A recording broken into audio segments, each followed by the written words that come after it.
Pemirsa, nama saya Ervin Dragel dan saya akan membawa acara hari ini pada tanggal Jumat 29 September 2023. Hari ini di belakang saya ada upacara Edufair, pembukaan Edufair. Nah, pembukaan Edufair ini juga terdapat beberapa hal-hal yang diperhatikan seperti tarian kapur siri tadi yang telah terjadi. Nah, pembukaan Edufair ini berfungsi untuk awal mula Edufair untuk membuka acaranya sampai 2 hari ke depannya.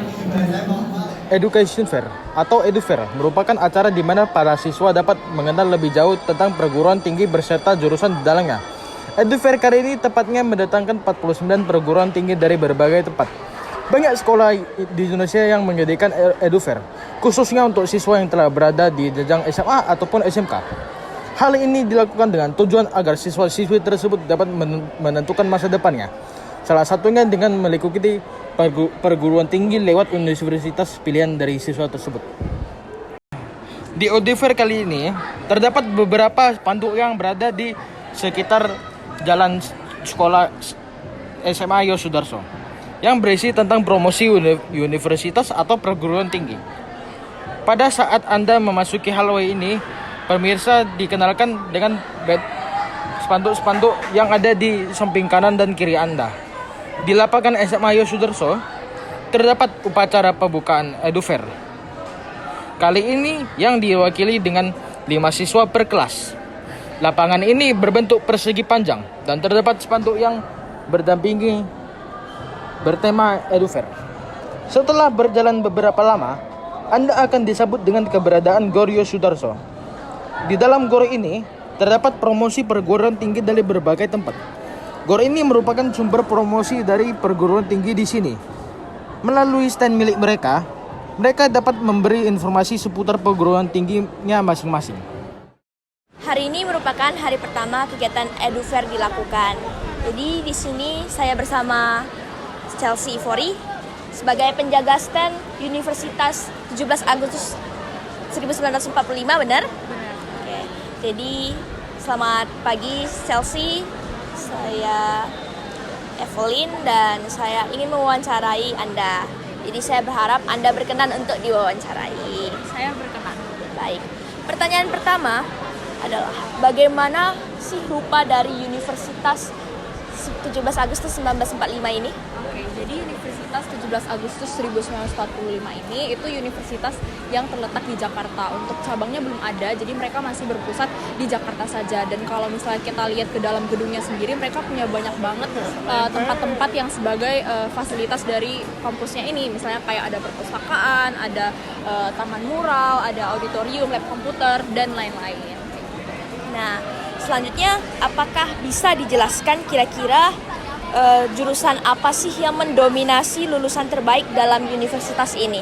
Oke, jadi lulusan terbaik untuk Universitas 17 Agustus 1945 itu didominasi oleh jurusan teknik, guys. Jadi di sini tekniknya itu ada lumayan banyak jenis ya. Jadi kita ada teknik sipil, ada teknik elektro, ada teknik mesin juga gitu. Jadi yang paling dominasi itu teknik. Nah, jadi selanjutnya mungkin pemirsa juga penasaran, apakah ada layanan beasiswa dalam universitas ini, dan jikalau ada, apakah boleh disebutkan kriteria-kriteria apa aja yang dibutuhkan seseorang untuk mendapatkan beasiswa tersebut?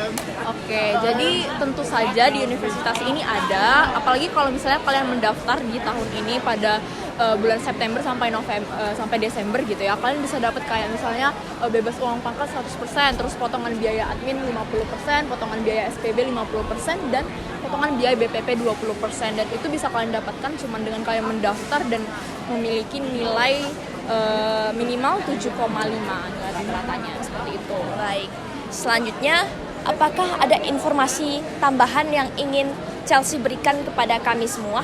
Wah, ada dong pastinya. Jadi direkomendasiin banget nih buat bergabung di universitas ini, karena memang dia itu perguruan tinggi swasta terbaik kedua di Jakarta dan terbaik ke-25 se-Indonesia. Dan dia juga kalau misalnya kamu daftar nih, kamu satu semester itu bakal dapat asrama gratis dan juga kamu bisa bertukaran pelajar ke Malaysia.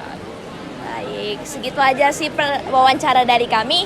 Terima kasih dan maaf telah mengganggu waktunya ya Chelsea. Apa-apa, sama-sama. Oke, selamat siang Kak, dengan Kakak Vincent bukan? Ya. Nah, jadi saya ingin mewawancarai Kakak. Saya harap Kakak bersedia untuk diwawancarai. Ya. Oke, jadi pertanyaan pertama gini Kak, untuk berkuliah di universitas luar negeri tentunya seorang itu harus bisa fasih berbahasa Inggris ataupun bahasa Indonesia. Bahasa Inggris ataupun bahasa Cina. Tapi tidak semua siswa atau orang itu dapat dengan fasih menggunakan bahasa asing tersebut. Nah, apakah seseorang tersebut dapat masuk di universitas ini jika dia tidak bisa berbahasa fasih bahasa asing? Oke. Nah, kalau untuk saya kan saya di Sunway nih. Jadi biasa untuk yang dipelajarin di sekolah itu pakainya bahasa Inggris. Nah, kalau untuk bahasa Inggris kita kalau untuk masuk ke Sunway dia ada tesnya, namanya itu IELTS. Nah, jadi minimal skornya itu atau nilainya itu 6. Terus kami dari CIE itu ada menyediakan les untuk tes. Terus kami juga menyediakan tesnya dengan jadwal tertentu yang udah disediakan. Nah, jadi dari sana bisa les dengan kita untuk mendapatkan nilai 6 itu dah. Itu pasti menurut saya sih untuk mendapatkan nilai 6 sangat bisa dilakukan. Apalagi untuk anak YOS, student YOS.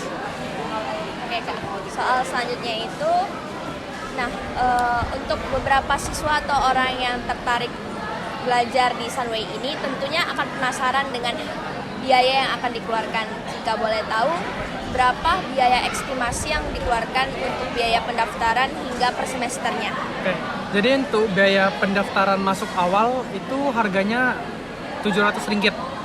Itu untuk application fee. Nah, untuk biaya sekolahnya kan beda, pelajaran pasti harganya beda nih. Jadi kita ambil aja ambil rata-rata mungkin sekitar Rp90.000 sampai Rp100.000 ya, dibagi dengan kita misal 3 tahun 6 semester. Nah, jadi dibayar itu per 6 semester. Jadi 90.000 bagi 6. Oke, Untuk Kak. 3 tahun. Kalau gitu, ada nggak informasi tambahan yang ingin Kakak bagikan kepada kita semua? Nah, jadi kalau untuk student mau cari masuk ke sekolah manapun nih, di Malaysia, di Singapura, bisa datang ke CIE. Bisa datang ke CIE. Jadi ini di Ruko Nagoya Hill G5 depan Informa. Terus ini juga ada nomor WhatsApp atau nomor teleponnya. Nah, datang sini aja, kita bakal bantu proses semuanya. Baik Kak, kasih Kak sudah mau diwawancarai dan maaf mengganggu waktunya ya Kak. Kasih. Sama. Jadi kembali lagi bersama saya Evelyn di acara EduFair hari kedua. Di sini saya bersama salah satu narasumber saya yakni Charles. Nah, jadi saya akan mewawancarai Charles dan saya berharap Charles berkenan untuk diwawancarai. Oke. Jadi pertanyaan pertama adalah, menurut Anda, apakah EduFair kali ini lebih menarik dari tahun sebelumnya? Jika iya, jelaskan. Mungkin lebih menarik sih karena dari universitasnya itu lebih banyak dibanding sekarang. Sama mungkin dari dekorasi sudah sama sih, tapi menurut aku mendingan kemarin karena lebih banyak universitasnya. Jadi pilihannya itu juga lebih banyak. Nah, soal selanjutnya adalah, apakah EduFair kali ini tuh memberikan dampak bagi siswa-siswi SMA YOS Sudarso? Mungkin bagi beberapa siswa yang mungkin agak kesulitan mencari kuliah itu bisa jadi opsi buat mereka. Jadi mereka ini semacam wadah buat mereka untuk mencari opsi buat mereka untuk mencari kuliah untuk masa depan mereka sendiri. Oke, selanjutnya, apakah dengan adanya EduFair ini Anda terbantu untuk melakukan pemilihan terhadap universitas-universitas yang ingin Anda tuju? Mungkin aku jujur sendiri saya kurang terbantu karena saya jujur bukan orang yang tipe cari swasta, saya lebih cari yang negeri. Oke. Selanjutnya, apa yang telah Anda dapatkan dari EduFair 2 hari ini? Mungkin yang saya dapatkan sih saya jadi lebih tahu kalau di Indonesia tuh universitas itu nggak cuma negeri doang, ada yang swasta dan swastanya ada yang bagus-bagus juga menurut saya sih gitu. Oke, yang terakhir, apakah ada informasi tambahan yang ingin Anda berikan kepada penonton-penonton sekalian? Jujur sih mungkin kalau informasi lebih sih kayak kurang sih, nggak ada lebih tepatnya sih. Oke, baik, terima kasih telah meluangkan waktunya untuk diwawancarai. Saya pamit undur diri. Terima kasih.